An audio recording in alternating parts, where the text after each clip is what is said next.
था कि एक विद्युत चूल्हा का प्रतिरोध 20 ओम है।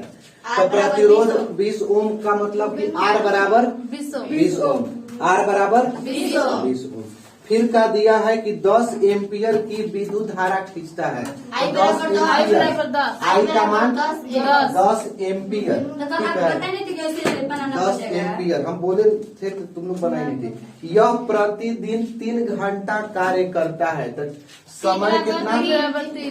3 घंटा। आगे देखो, आगे और क्या कहा है?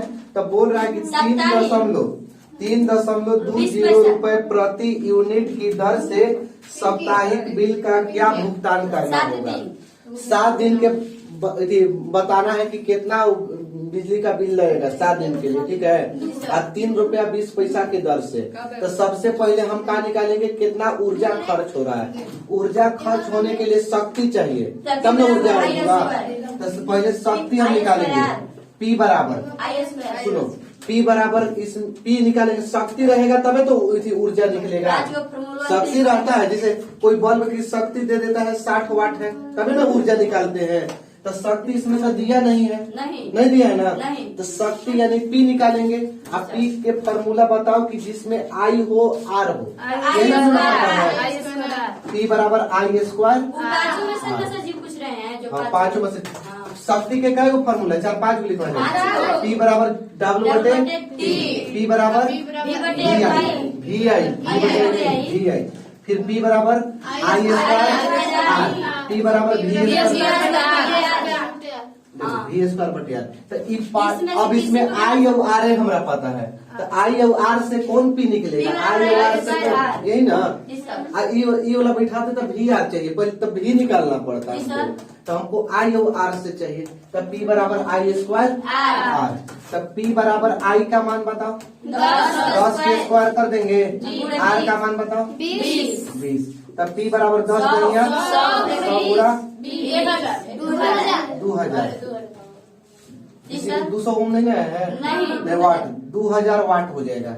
2000 वाट, तो 2000 वाट वाट है। तो 7 दिन के पूछा है ना।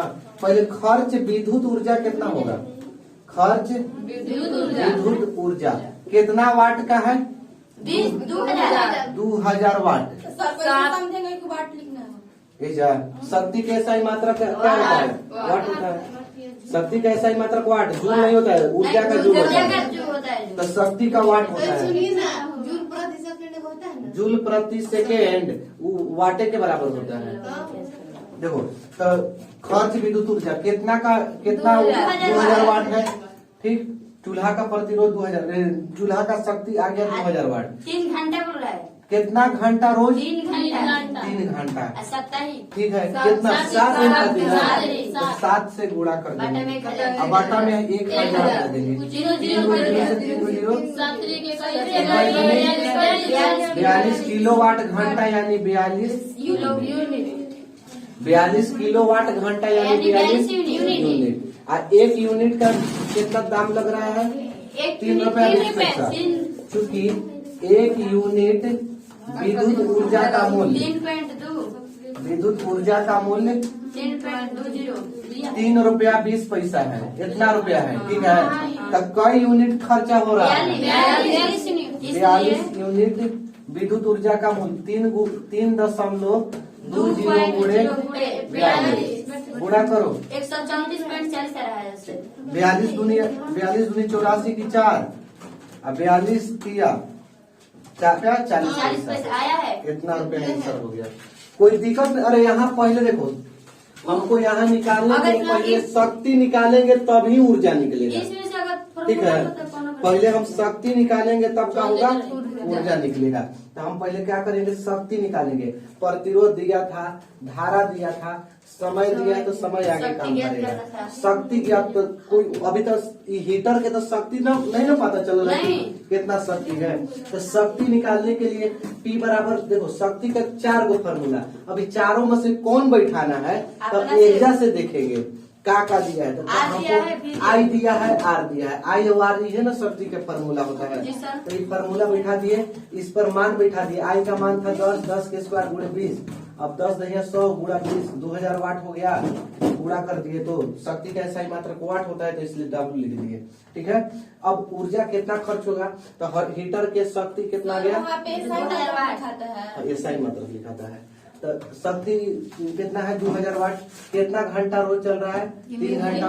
कितना दिन तक, साप्ताहिक। साप्ताहिक का मतलब 7 दिन। अब 1000 का है दिए, किलोवाट में बदलने के लिए कट गया 42 किलोवाट घंटा।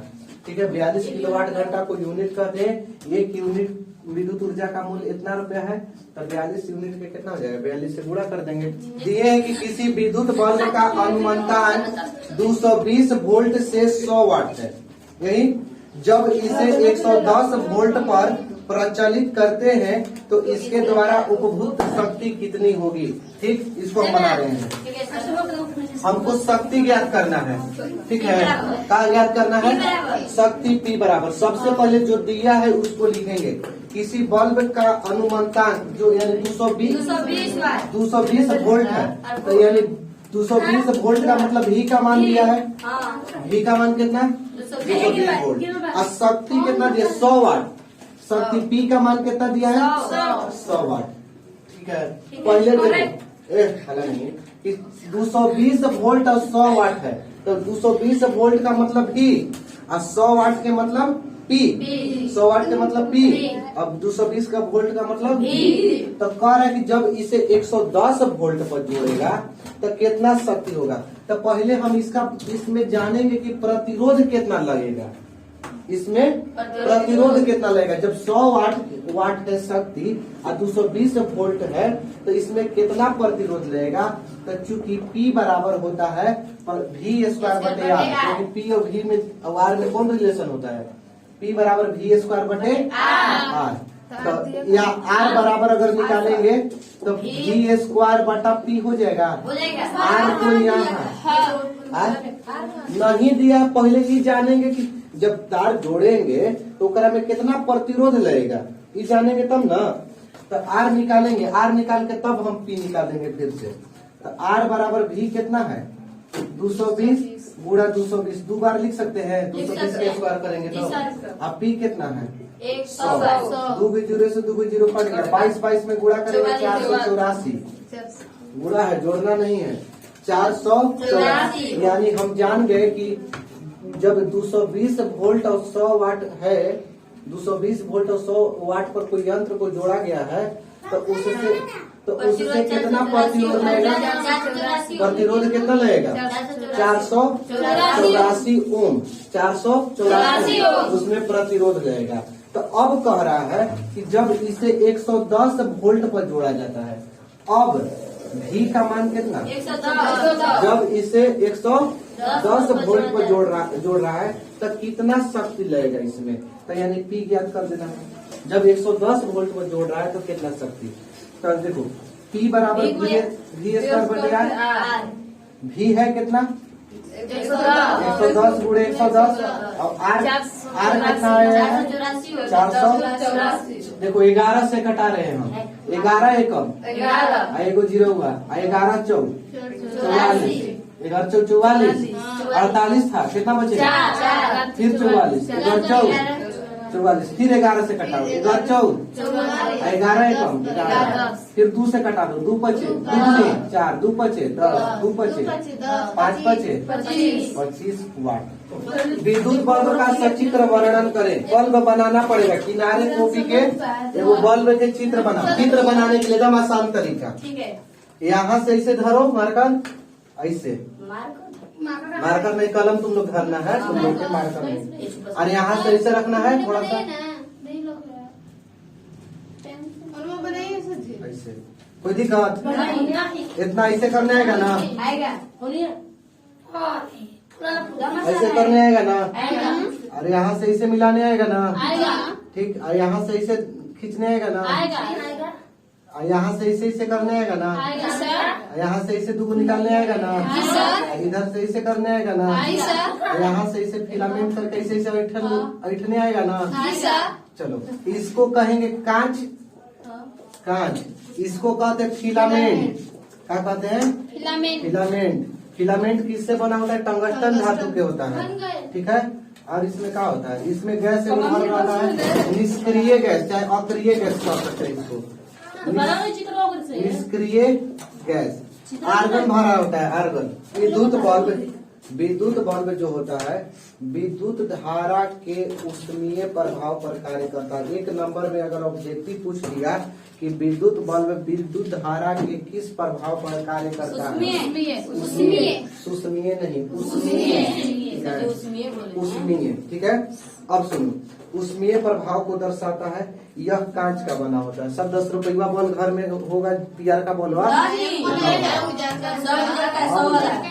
ठीक है, उजार का है। तो पीआर का बॉल के बारे में हम पढ़ रहे हैं, उजार का बॉल के बारे में नहीं। ठीक है, एलईडी के बारे में नहीं, बोलो के बारे में। पीआर का 10 रुपये का प्रकाश बोलो।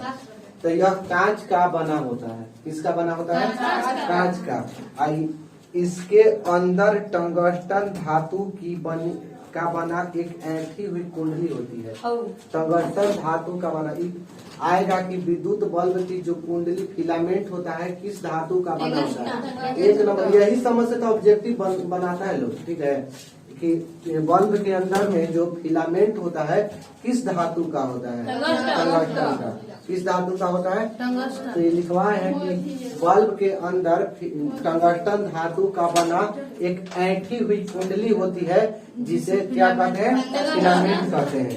जिसे फिलामेंट कहते हैं। बल्ब के अंदर से हवा निकाल कर, बल्ब बना दिया ना, इसके अंदर जितना हवा रहेगा ना, निकाल कर इसमें निष्क्रिय गैस भर दिया जाता है। निष्क्रिय गैस नाइट्रोजन और ऑक्सीजन के मिक्स करके भरता है।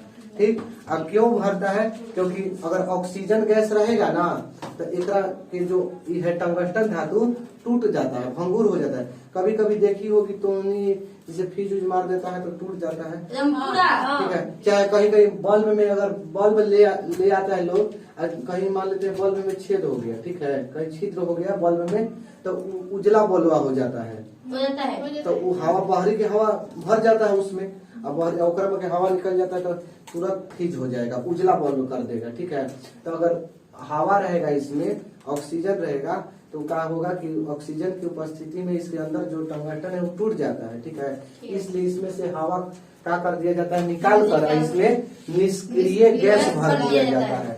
ठीक है, ताकि टंगस्टन बढ़िया रहे। टंगस्टन के गलनांक जो होता है ना, है कि टंगस्टन का गलनांक काफी अधिक होता है, मतलब जल्दी गलता नहीं है, बड़ी गलनांक अधिक होता है। कोई तुरंत गल जाता है। 3000 डिग्री सेल्सियस से 3500 डिग्री सेल्सियस तक होता है। ठीक है, टंगस्टन का गलनांक, तभी ना इतना मात्रा में आता है विद्युत ऊर्जा, फिलामेंट गर्म होकर खूब चमकने लगता है, जल्दी थोड़े फ्रीज मारता है। अब ट्रांसफार्मर मान लो कि कभी विस्फोट हो जाता है तब नहीं होता है, तार और कहीं कहीं गिर जाता है तब ज्यादा आने लगता है लाइट, तब नहीं टूटता है, जाकर फ्रीज मार देता है बल्ब। तो इसका गलनांक जो होता है ना काफी अधिक होता है, जल्दी गलता नहीं है। और जब विद्युत धारा इसमें बल्ब में विद्युत धारा प्रवाहित करते हैं तो टंगस्टन गर्म होकर खूब चमकता है और प्रकाश उत्सर्जित करता है। समझ में आ गया? चलो आगे लिखो, समझो। विद्युत हीटर के बारे में लिखवाए है ना, तो लिखवाए है कि विद्युत हीटर में चीनी मिट्टी की एक चिपटी प्लेट लगी रहती है। देखिए ना लोग, चीनी मिट्टी के क्या होता है? चिपटी हुई प्लेट लगा रहता है। विद्युत हीटर में क्या होता है? प्लेट लगा रहता है। अब प्लेटवा में टेढ़े मेढ़े करके खांचा बनल रहता है। ठीक है, नहीं खांचा रहता है, और ओकरा में वो तार रहता है टेढ़े टेढ़े, बैरिंग नहीं रहता, वो नाइक्रोम के तार रहता है। किसका तार रहता है? तो सुनो, विद्युत हीटर में चीनी मिट्टी के एक चिपटी प्लेट लगी रहती है, जिसमें टेढ़ी मेढ़ी खांचे बनी रहती है। ठीक है, इन खांचों में ठीक है, टेढ़ी मेढ़ी खांचे बनी रहती है। इन खांचों में नाइक्रोम तार की बनी कुंडली फैली रहती है। कौन तार के? आता है एग्जाम में, 1 नंबर के क्वेश्चन भी पूछता है कि विद्युत हीटर में कौन सा तार प्रयोग किया जाता है? नाइक्रोम का तार। एकदम याद कर लेना है, कौन सा तार? नाइक्रोम का। विद्युत हीटर में, अब विद्युत बल्ब में विद्युत बल्ब में, हीटर में। सुनो, इन खांचों में नाइक्रोम तार की बनी कुंडली फैली रहती है। नाइक्रोम जो तार होता है ना, उसका प्रतिरोध काफी अधिक होता है। ठीक है, प्रतिरोध क्या होता है? काफी अधिक। और इसमें प्रबल धारा प्रवाहित करते हैं ना तारवा से, तो जल्दी गलता नहीं है, जल्दी गलता नहीं है, बल्कि क्या होता है, गर्म होकर लाल हो जाता है और खूब काफी मात्रा में ऊष्मा देता है, जिससे हम लोग क्या करते हैं, खाना बनाते हैं। ठीक, फ्यूज के बारे में हम लोग समझ लेते हैं। सबके घर में फ्यूज लगा होगा। फ्यूज किसको कहेंगे, कटाउजुआ को। कटाउज सबके घर में लगल है ना। हाँ, तो कटाउज लगल होगा कहीं ना कहीं, देखना चाहिए। ठीक है, क्या करता है कि कटाउज क्या करता है, डायरेक्ट भी हम जोड़ सकते हैं बोर्ड में, है ना। कटाउज क्या करता है कि जो परिपथ में लगे उपकरण है ना, उसका जलने से बचाता है। देखो क्या लिखवा है कि विद्युत फ्यूज सुरक्षा की एक युक्ति है। विद्युत फ्यूज जो होता है सुरक्षा की एक युक्ति है, यंत्र है। यह परिपथ में लगे उपकरण को जलने से बचाती है।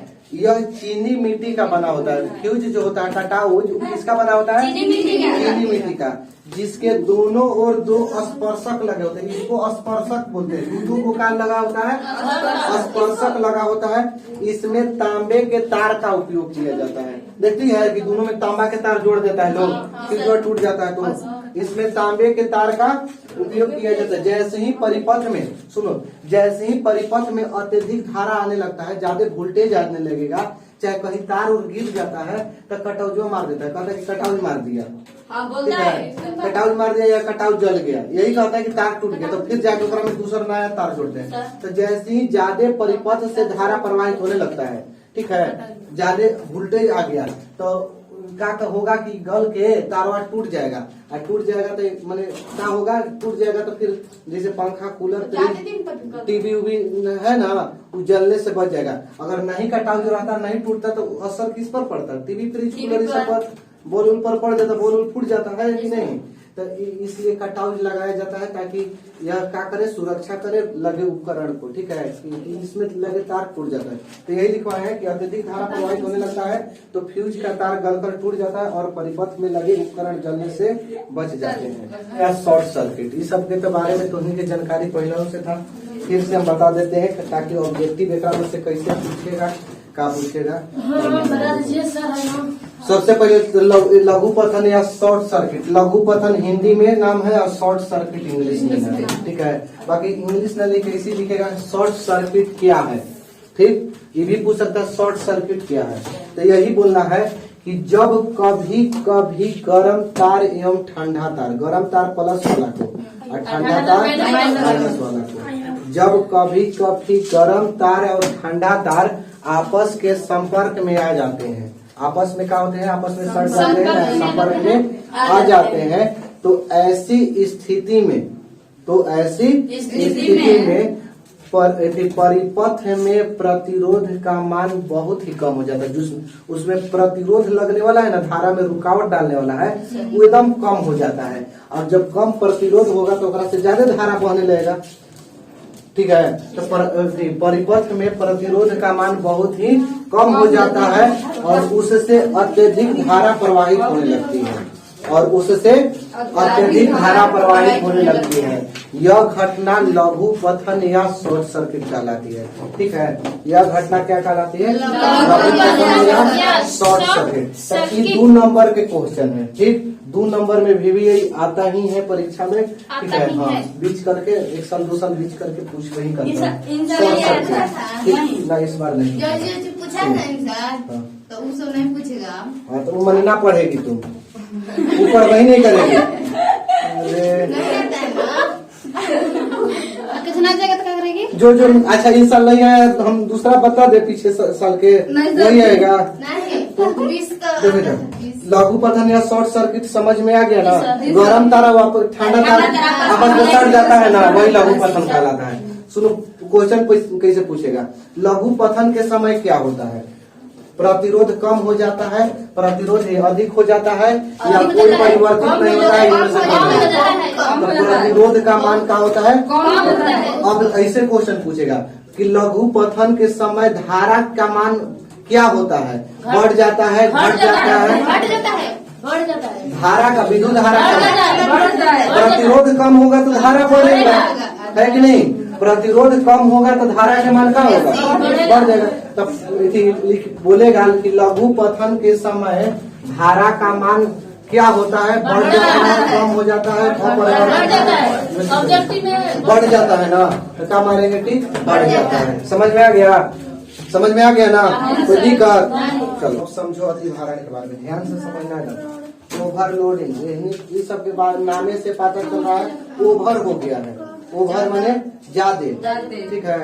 ओवर के मतलब ज्यादा, ठीक है। मान लेते हैं कहीं कहीं आवश्यकता से ज्यादा ओवर, मान लो कि जैसे ट्रैक्टर को मान लो कि जैसे पुआल उवाल ज्यादा लगा जाता है ऊपर, तो पलट उलट धान उन ज्यादा लगा जाता है, तो ओवर से आवश्यकता से ज्यादा तो पलट जाता है ना। तो ओवरलोडिंग का मतलब होता है डाला, हम लोग विद्युत में पढ़ रहे हैं, तो इसका मतलब क्या होता है अति भारण में, कि जब एक ही परिपथ में, क्या लिखवा है इसमें, कि विद्युत परिपथ में बहुत ऐसे उपकरण जुड़े रहते हैं जिनकी देखो टीवी, कूलर, फ्रिज, पंखा, बल्ब सब का होता है एक ही परिपथ से जुड़ा रहता है। तो लिखवा है कि जब विद्युत परिपथ में बहुत ऐसे उपकरण जुड़े रहते हैं जिनकी शक्ति काफी अधिक होता है। अब उकरे में हीटर चलाओ, पंखा चलाओ, कूलर चलाओ, फ्रिज चलाओ, टीवी चलाओ, ठीक है, तो असर पड़ेगा कि नहीं तार पर? पड़ेगा ना। तो जिनकी शक्ति काफी होती है, जब एक ही समय में उन परिपथ सभी परिपथ से धारा प्रवाहित की जाती है, तो अब उन्हें हीटर चालू कर दो, कूलर, फ्रिज, पंखा, टीवी सब चालू कर दो, है कि नहीं, एक ही समय में, तो तार पर असर पड़ेगा। अब पतला तार रहेगा, कम पैसा के 2 रुपया मीटर 3 रुपया मीटर होला, तो बीचे में गल कर टूट जाएगा, है होता है कि नहीं। गल अपना माने गल के क्या होता है, टूट जाता है। क्यों? क्योंकि उस ज्यादा ओवरलोड हो गया। कहता है कि तार सहत न कोई क्षमता, कहता है ना कि तार सह नहीं रहा है, तो दूसरा तार एक जगह पर मोटा तार ले आओ, बढ़िया वाला दाबी तार। तो क्या होता है कि परिपथ में लगातार गलकर टूट जाता है। यही घटना ओवरलोडिंग या अति भारण कहलाता है। क्या बोला है कि जब कभी कभी परिपथ में ऐसे उपकरण जुड़े होते हैं जिनकी शक्ति काफी अधिक होती है, जब एक ही समय में सभी उपकरणों से एक साथ धारा प्रवाहित की जाती है, तो उसमें लगे ठीक टाइम देखने के लिए बोल दीजिए। मोबाइल में देखिए ना, आए कितना बज गया? हाँ, तभी लगभग 10-15 मिनट 15 रुकिए ना, हमारे हैं। तो उन सभी उपकरणों से एक साथ धारा प्रवाहित किया जाता है, तो परिपथ में लगे तार गलकर टूट जाता है। यह घटना का कहलाता है। आगे लिखो आप क्वेश्चन, बस खत्म हो गया, हेडिंग खत्म।